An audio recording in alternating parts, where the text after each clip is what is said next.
அப்போ உள்ளிருந்து இது ஒரு அதிர்வை ஏற்படுத்திக்கிட்டே இருக்கும். உள்ள இருக்கிற அந்த செக்ஷுவல் ஃபோர்ஸ் அப்படிங்கிறது சும்மா இருக்குமா? அது அதிர்வு கொடுத்துக்கிட்டே இருக்கும். என்ன? I need a company, I need a company, where is my companion கேட்டுக்கிட்டே இருக்கும். அது எங்க என்னுடைய துணை, எங்க என்னுடைய துணை, அந்த அர்ஜ். சரி, இது உடல் ரீதியான ஒரு பதட்டத்தையும் மன ரீதியான ஒரு பதட்டத்தையும் ஏற்படுத்துகிறது. இது ஒரு அதிர்வு பாருங்க. சோ உடல் என்பதும் அதுல சில அதிர்வுகளை உண்டு பண்ணுது. ஒரு சில உடல் அமைப்பு ஒரு சில உடல் அமைப்பை ஈர்ப்பது போல எல்லா உடல் அமைப்பையும் ஈர்த்துடாது. எல்லாருக்கும் எல்லாரையும் பிடிக்காது. நல்ல வேளை பிடிக்காது. ஒருத்தருக்கு பிடிச்சது ஒருத்தருக்கு பிடிக்காது, ஒருத்தருக்கு பிடிச்சது ஒருத்தருக்கு பிடிக்காது. அதெல்லாம் உலகம் தப்பிச்சுது. கொஞ்சம் கொஞ்சம் ஒரு வித்தியாசம் இருந்துகிட்டே இருக்கும். இது உடலால் ஏற்படுற அதிர்வு. இது ரெண்டும் ஒன்று ஈர்த்துக்கும். அப்புறம் மனசுல ஒன்று ஈர்த்துக்கிறது.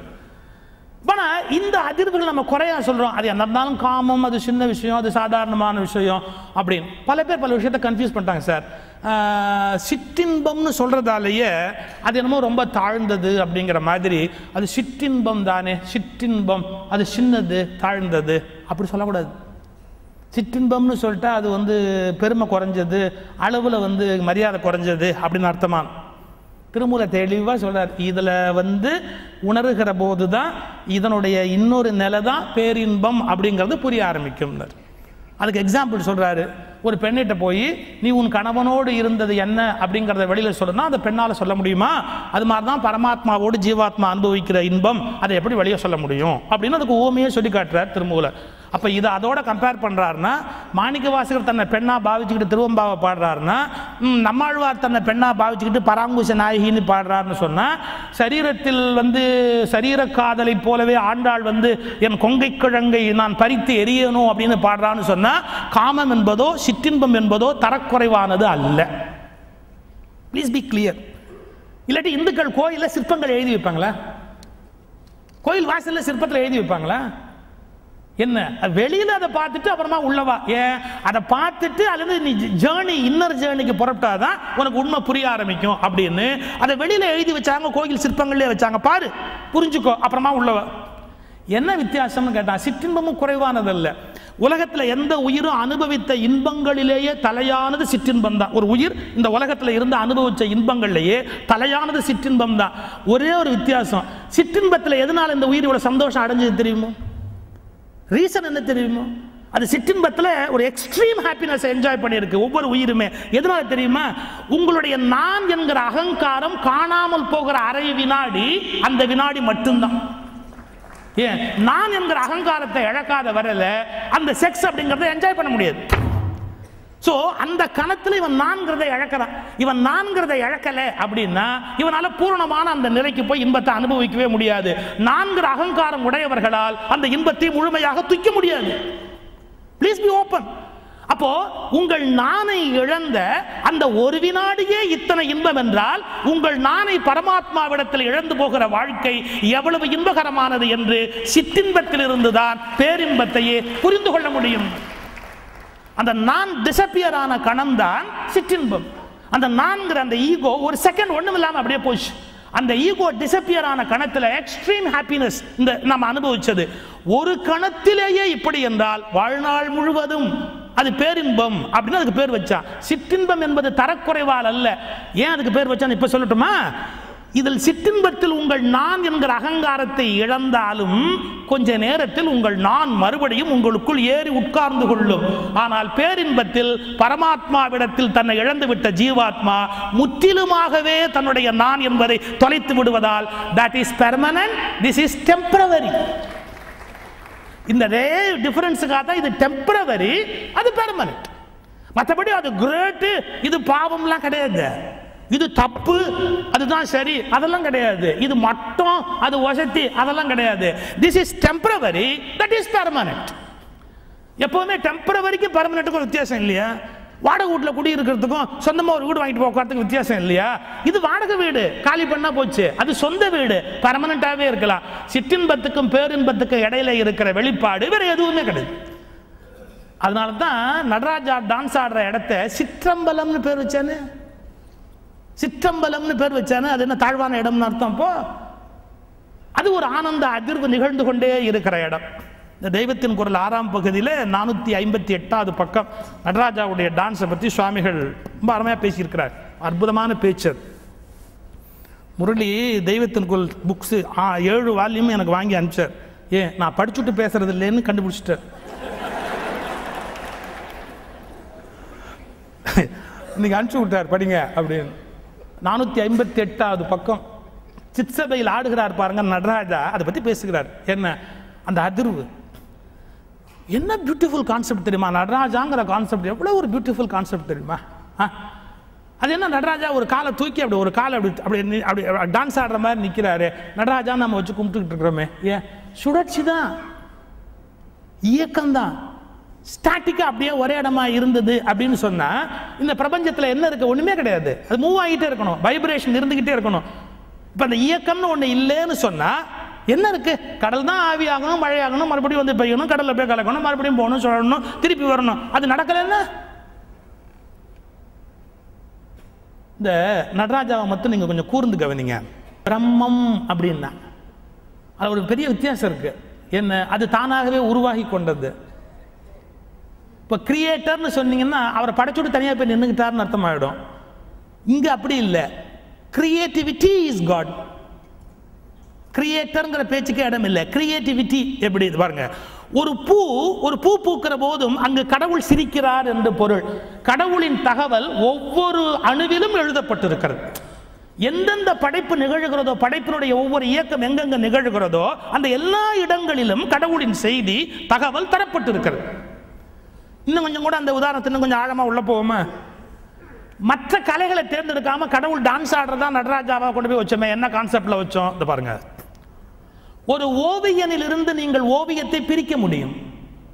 ஒருத்தர் பெயிண்ட் பண்ணியிருக்கிறாரு, அருமையான படம் வரைஞ்சிருக்கிறாரு, பெயிண்டர் தேர்ந்து அந்த பெயிண்டிங்கை நீங்க பிரிச்சு தனியாக வச்சிட முடியும். ஏன், ஓவியர் வேறு, ஓவியம் வேறு, பிரிச்சிடலாம் அவர் தேர்ந்து. நீங்க ஒருத்தர் கவிதை எழுதியிருக்கிறார், கவிதை எழுதி உலகத்தை கொடுத்திருக்கிறார், கவிதை என்பது வேற ஆயிடுது, கவிஞன் என்பவன் வேற இருக்கிறார்.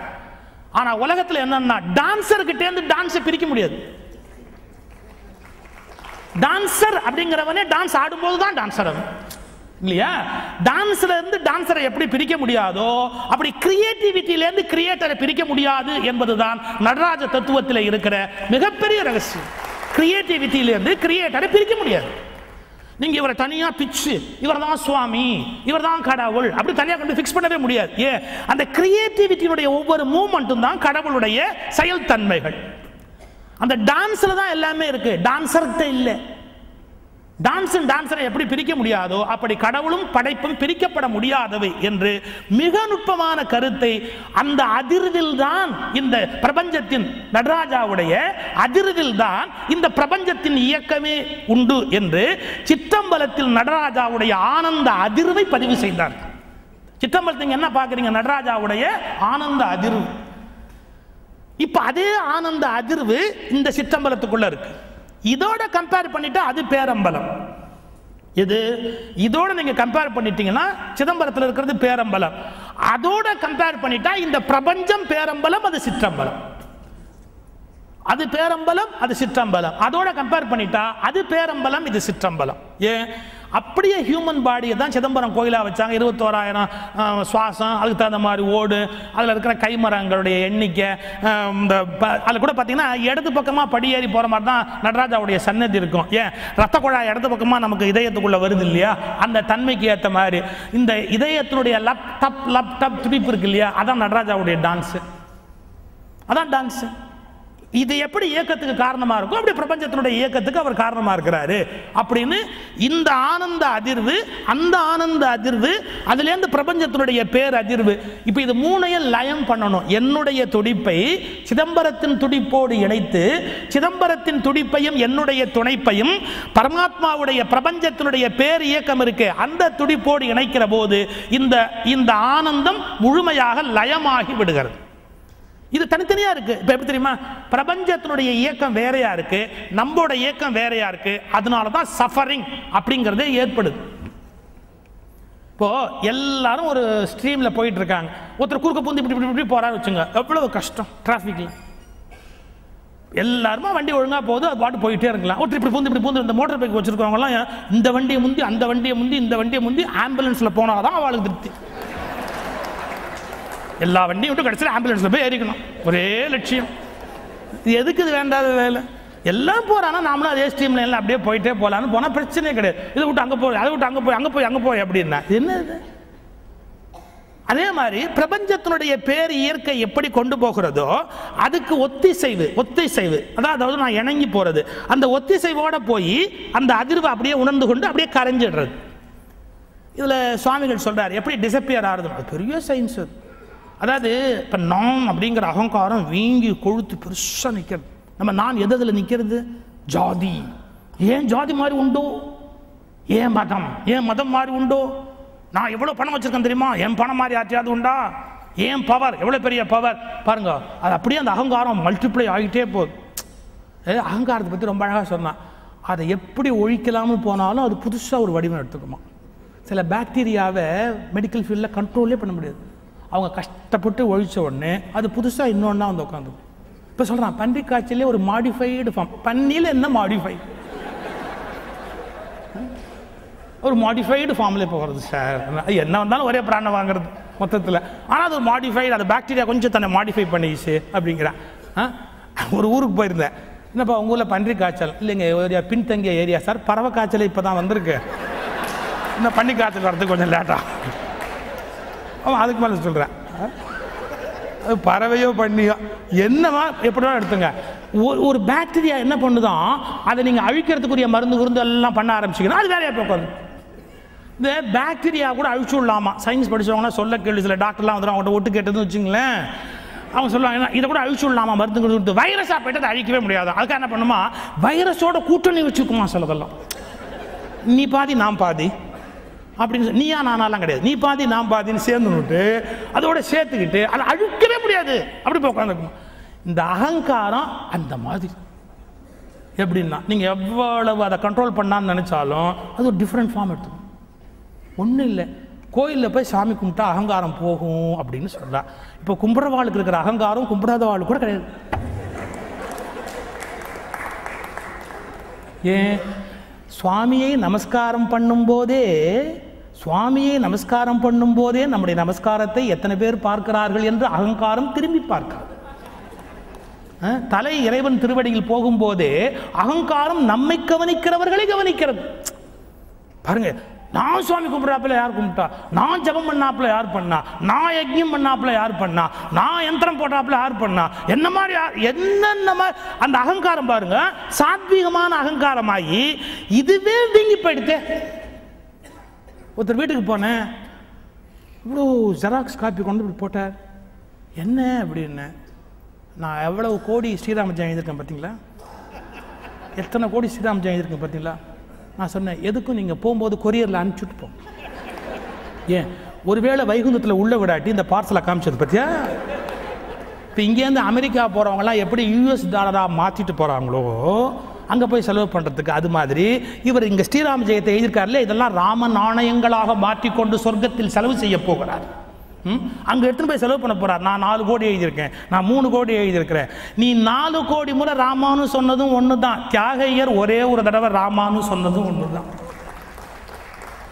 ஒரு தடவை தியாகையர் ராமானு கூப்பிட்ட மாதிரி நம்ம 4 கோடி தடவை கூப்பிட்டாலும் ஆகுமா? ஆகாது. ஏன்? அவர் ராமா என்பது ஆத்மாவிலிருந்து வந்த கண்ணீர். நம்முடைய ராமா என்பது உதட்டின் ஒரு உடற்பயிற்சி, உதடு செய்த ஒரு உடற்பயிற்சி. எத்தனையோ வேலையில் மனசெல்லாம் போயிருக்கு, ஆனால் நம்ம பாட்டுக்கு ராமநாமம் சொல்லிட்டு இருக்கோமே, எத்தனையோ நாமங்கள் சொல்லிக் கொண்டிருக்கிறோமே. அதான் அகங்காரத்தினுடைய பெரிய ஆச்சரியம். பிருந்தாவனத்துக்கு ஒரு பக்தன் போனானா, ஒரு வைஷ்ணவ கதை, அருமையான கதை. பிருந்தாவனத்துக்கு ஒரு பக்தன் போனானா, வாசல் ஒரு பையன் நிறுத்திட்டு நீ மட்டும் உள்ள போ, மூட்டை முடிச்சலாம் வச்சுட்டு போ. சுற்றி முற்றி பார்த்தான், ஒரு மூட்டையை நான் கொண்டு வரலையேன்னா. கண்ணுக்கு தெரியாத மூட்டை நிறைய வச்சிருக்கேன். என்ன கண்ணுக்கு தெரியாத மூட்டை? என்ன? நம்முடைய புகழ், நம்முடைய பெருமை, நம்முடைய ஜாதி, நம்முடைய என்னென்ன மனுஷன் வச்சிருக்க கொஞ்சமா நெஞ்சமாப்பா எவ்வளவு விஷயங்கள் வச்சிருக்கேன். இப்போ யாராவது சொல்ல வச்சுங்க, என்ன அவர் பெரிய பிராணம் பேசினார், பெரிய பிராணம் ஒன்றுமே தெரியாது அப்படின்னா, நான் ஒரே வார்த்தை சொல்லலாம், அவருக்கு தெரிஞ்ச பெரிய பிராணம் எனக்கு தெரியாமல் இருக்கலாம், எத்தனையோ இருக்கு, பரவாயில்ல. அப்படி சொல்ல மனுஷன் வருமா? எனக்கு தெரியாதா? நான் எத்தனை தடவை பேசியிருக்கேன் தெரியாதா? எந்த ஜனங்களுக்கு எது புரியும்னு எனக்கு தெரியும். எவ்வளவு திமிரு! எந்த ஜனங்களுக்கு எது புரியும்னு எனக்கு தெரியும். உடனே அகங்காரம். பெரிய பிராணம் பேசுகிற வாழ்க்கை அகங்காரம் போக மாட்டேங்கிறது. உமாபதி சிவம், கொற்றவன்குடி உமாபதி சிவம். மெய்கண்டார் குழந்தை, சைவ சித்தாந்த பாடம் படிக்க வரல, அவர் பாடம் சொல்லிட்டு இருக்கார், குழந்தையா உட்காந்து பாடம் சொல்லிட்டு இருக்கார். குழந்தை என்ன பாடம் சொல்றது? நான் எவ்வளவு வருஷமா படிச்சு பாடம் சொல்லிட்டு இருக்கிறேன், இந்த குழந்தை என்ன பாடம் சொல்றது? அதுக்காக சொல்றாரு, அனுப்ப அந்த பையனை வர சொல்லுங்க, என்கிட்ட வந்து படிக்க சொல்லு, என்கிட்ட வந்து படிக்க சொல்லு. வரல. கோவத்தோட வேகமா அவரே போய் நின்னார். ஒரு நாள் போய் நிக்கிறார், கோவத்தோட பெருசா நிக்கிறார் அவர். அந்த குழந்தை பாடம் சொல்லிக்கிட்டு இருக்கு. அப்ப இங்க என்ன பாடம் நடக்குது? அப்படி சித்தாந்தம் பாடம் நடக்குது. ஆணவத்தின் இயல்பு என்ன அப்படின்னாரு. ஆணவத்தோட இயல்பு என்ன? சித்தாந்தத்தில் டெஃபினிஷன் இருக்கு. ஆணவத்தின் இயல்பு என்ன? குழந்தை வாழைப்பு விரல சுட்டி காமிச்சு அவரை காமிச்சு,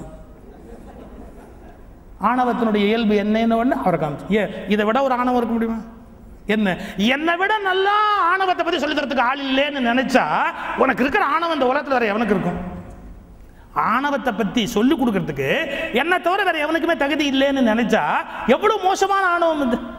அந்த குழந்தை கையை காமிச்சது பாருங்க, அப்படியே விழுந்தார், ஒரே அடியா விழுந்தார். எவ்வளவு பெரிய ஞானியா இருந்தா கூட ஆணவம் விடாது. போதுமா ஐயா? பெரிய பிராணம் நாங்க பெருமையா தான் சொல்றோம், இல்லைன்னு சொல்லல. என்ன, சிவபெருமான் உள்ள இருக்கிறார், சுந்தரர் ஆசிரியர் தேவாசிரிய மண்டபத்தில் இருக்கிறவர்களை கண்டுக்கல, நேரா உள்ள போறாரு. இவர் சுந்தரமுட் சாமிகள் உள்ள தரிசனம் பண்ண போறாரு. அவன் யார்? சிவபெருமானுக்கு ரொம்ப வேண்டியவர். என்ன வேண்டியவர்? அடியவர்கள் இங்க இருக்கிறோம். அப்படி இருக்கும்போது நம்மளெல்லாம் நமஸ்காரம் பண்ணாம உள்ள போறவன் யாரு? இல்ல, தலைவரே அவருக்கு ரொம்ப வேண்டியவர். தலைவருக்கு அவர் வேண்டியவர், அவருக்கு தலைவர் வேண்டியவர், தலைவருக்கு அவர் வேண்டியவர். நாமெல்லாம் தலையிட முடியாதுப்பா, பெரிய உற்சவம், சும்மா இருப்ப அப்படின்னா என்ன? சிவபெருமான் ரொம்ப வேண்டியவரா? ஆமா. நம்ம கூட்டத்திலேருந்து அவரையே டிஸ்மிஸ் பண்றேன். யார்? விரண்மிண்டர். நான் விரண்மிண்டரை வந்து குறை சொல்ல நினைக்க உடனே பெரிய புராணம் படிச்சவங்க லபோதி போன்னு வருத்தப்படக்கூடாது. என்ன என்ன ஆங்கிள் தெரியுமா? எவ்வளவு பெரிய பக்தனா இருந்தாலும் கூட சைவத்தை காப்பதற்கு சிவன் இருக்கிறான் என்பதையும் தாண்டி சைவத்தை காப்பதற்கு நான் தான் இருக்கிறேன் என்ற எண்ணம் மறைமுகமாக வந்து விட்டது. இன்றைக்கு எல்லா மதங்களுக்குள்ளேயும் பகை வந்ததற்கு ஒரே காரணம், கடவுள் மதத்தை காப்பாற்றுகிறான் என்ற எண்ணம் போய் மதம்தான் கடவுளை காப்பாற்ற முடியும் என்ற வெறிதானே உலகத்தின் பகைக்கு காரணம். டோட்டலா பாத்தீங்கன்னா அட்டர் ஃபூலிஷ்னஸ். சார், ஒரு மதத்துக்கு விரோதமா பேசினா கொண்டுடு அப்படிங்கிறான். நீ யார் கொல்றதுக்கு? படைச்சவனே விட்டு வச்சிருக்கிறான், படைச்சவனே விட்டு வச்சிருக்கிறான். அவன் இருக்கட்டும் விட்டு வச்சிருக்கிறான். அதெல்லாம் முடியாது, நீ அப்படி பண்ணா உடனே தீர்த்துடணும், உடனே அவனை எடுத்துடணும் அப்படின்னா நமக்கு என்ன உரிமை இருக்கு? நீ படைப்பிக்காத உயிரை, நீ உண்டாக்காத உயிரை எடுக்கிற சட்டம் போடுகிற அதிகாரத்தை உனக்கு யார் கொடுத்தார்கள்? அப்ப என்னன்னு கேட்டா, பணிவு என்கிற நிலைக்கு போக வேண்டிய ஆணவமற்ற தன்மை என்பது கூட ஒரு அகங்காரமாக கொழுத்து விட்டது இல்லையா? அதுதான் அந்த ஆணவ மலம், மூல மலத்தினுடைய கொடுமை. அது இந்த அகங்காரம் தான் மற்றைய துன்பகரமான அதிர்வுகளை நிகழ்த்துவது. அதுதான் வர அகங்காரம் தான் உங்கள் சோகம், துக்கம், பயம், வேதனை இதெல்லாம் எதனால ஏற்படுது? அதிர்வுகள் தான். ஏன் ஏற்படுது? இந்த அகங்காரத்தினுடைய பிரசன்ஸ்.